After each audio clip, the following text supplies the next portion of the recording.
नमस्कार साथीहरु, म सागर टेक सागर च्यानलमा तपाईहरुलाई स्वागत गर्दछु। आज तपाईहरुलाई स्मार्टफोन भित्र रहेको एउटा यस्तो सेटिङको बारेमा जानकारी गराउँदै छु। यदि तपाईले आफ्नो मोबाइल फोनमा यो सेटिङलाई इनेबल गर्नुहुन्छ भने तपाईहरुले आफ्नो मोबाइल फोनमा रहेका कन्ट्याक्ट नम्बरहरु डिलिट भए तापनि या तपाईको मोबाइल फोन चोरी भए तापनि तपाईले आफ्नो मोबाइल फोनको कन्ट्याक्ट नम्बरलाई पुनः रिकभर गर्न धेरै आसान तरिकाले सक्नुहुनेछ। आउनुहोस् यो सेटिङलाई कसरी इनेबल गर्न सकिन्छ र तपाईले आफ्नो मोबाइल फोनको कन्ट्याक्ट नम्बरलाई कसरी ब्याकअप बनाउने र तपाईले यिनी कन्ट्याक्ट नम्बरलाई कसरी पुनः रिकभर गर्न सकिन्छ भन्ने बारेमा यो भिडियोको माध्यमबाट जानौं। आउनुहोस् सुरु गरौं।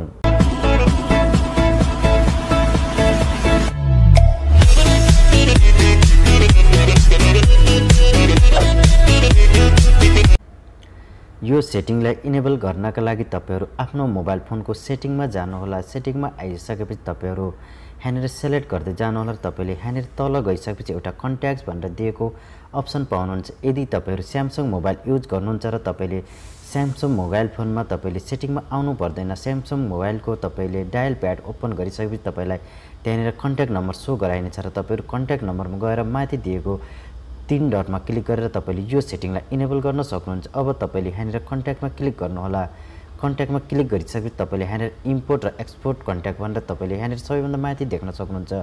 यदि तपाईले स्यामसङ युजर हुनुहुन्छ भने स्यामसङ युजरले तपाईहरुले आफ्नो कन्ट्याक्ट लिस्टमा गएर माथि दिएको 3 डटमा क्लिक गरिसकेपछि तपाईले त्यहाँनिर इम्पोर्ट र एक्सपोर्टको तपाईले यो अप्सन पाउन सक्नुहुन्छ। यदि तपाई अन्य डिभाइस युज गर्नुहुन्छ भने तपाईले सेटिङको भित्र यसै गरेर तपाईले यो सेटिङलाई इनेबल गर्न सक्नुहुनेछ। अब तपाईले आफ्नो मोबाइल फोनमा रहेका तिनी कन्ट्याक्ट नम्बरलाई सेभ गरेर राख्नका लागि या ब्याकअप गर्नका लागि तपाईले यहाँनिरबाट इम्पोर्ट र एक्सपोर्टमा क्लिक गर्नुहोला र अब तपाईले आफ्नो मोबाइल फोनको कन्ट्याक्ट नम्बरको ब्याकअप फाइल बनाएर राख्नका लागि तपाईहरुले यदि तपाईले ब्याकअप फाइल बनाएर राख्न चाहनुहुन्छ भने तपाईले यहाँनिर तल दिएको एक्सपोर्ट स्टोरमा क्लिक गर्नुहोला। यहाँनिर क्लिक गरिसकेपछि तपाईले यसरी कन्ट्याक्ट नम्बर देखाइनेछ। यदि तपाईले कुन नम्बर राख्न चाहनुहुन्छ तपाईले यहाँनिरबाट सिलेक्ट पनि गर्न सक्नुहुन्छ र यदि तपाईले आफ्नो मोबाइल फोनको सबै कन्ट्याक्ट नम्बरलाई सेभ गरेर राख्न चाहनुहुन्छ भने तपाईले माथिबाट सिलेक्ट गर्नुहोला। सिलेक्ट गरिसकेपछि तल दिएको एक्सपोर्टमा क्लिक गर्नुहोला। यहाँनिर क्लिक गरिसकेपछि तपाईले यहाँनिर ओके दिएको बटनमा क्लिक गर्न सक्नुहुन्छ। तपाईलाई यहाँनिर देखाइएको छ यो कन्ट्याक्ट नम्बरको ब्याकअप फाइल तपाईको एसडी कार्डमा सेभ गरिनेछ। तपाईले यहाँनिरबाट ओके गर्नुहोला। ओके गरिसकेपछि तपाईले यहाँनिर देख्न सक्नुहुन्छ तपाईको कन्ट्याक्ट नम्बर सेभ भइसकेको छ र अब तपाईहरु आफ्नो मोबाइल फोनको होम स्क्रिनमा जानुहोला। अब तपाईहरु यहाँ आइसकेपछि तपाईहरु आफ्नो मोबाइल फोनको फाइल म्यानेजरलाई ओपन गर्नुहोला। फाइल म्यानेजर ओपन गरिसकेपछि तपाईहरु अल फाइलमा क्लिक गर्नुहोला र तपाईले यहाँनिरबाट एसडी कार्डमा जानुहोला।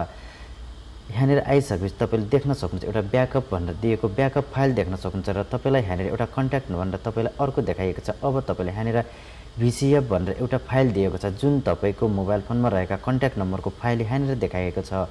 अब तपाईले यो फाइललाई तपाईले कुनै पनि सोशल नेटवर्क यहाँनिरबाट सिलेक्ट गरेर तपाईले कुनै पनि अनलाइन मेमोरीमा सेभ गर्न सक्नुहुन्छ। तपाईहरुले यदि गुगल युजर गर्नुहुन्छ भने तपाईहरुले यो फाइललाई गुगल ड्राइभमा सेभ गर्नुहोला। त्यसका लागि तपाईले यहाँनिर शेयरको बटनमा क्लिक गर्नुहोला र तपाईले यहाँनिर शेयरको बटनमा क्लिक गरिसकेपछि तपाईलाई यहाँनिर धेरै अप्सन देखाइनेछ र तपाईले सेभ टु गुगल ड्राइभ भनेर दिएको छ। तपाईले यसमा क्लिक गर्नुहोला। यहाँनिर क्लिक गरिसकेपछि तपाईले यसलाई नर्मल रूपमा सेभको बटनमा क्लिक गर्नुहोला र यति गरिसकेपछि तपाईको यो फाइल गुगल ड्राइभमा सेभ भइसकेको छ र यदि तपाईले तपाईको मोबाइल फोनको पुरै कन्ट्याक्ट नम्बर कुनै पनि साथीहरुलाई शेयर गर्न चाहनुहुन्छ भने तपाईले यो कन्ट्याक्ट नम्बरलाई यसै गरेर एकैचोटी आफ्नो मोबाइल फोनको कन्ट्याक्ट नम्बरलाई यहाँनिरबाट शेयरको बटनमा गएर तपाईले इमो, फेसबुक या कुनै पनि सोशल नेटवर्कमा डाइरेक्ट रूपमा शेयर गर्न सक्नुहुनेछ।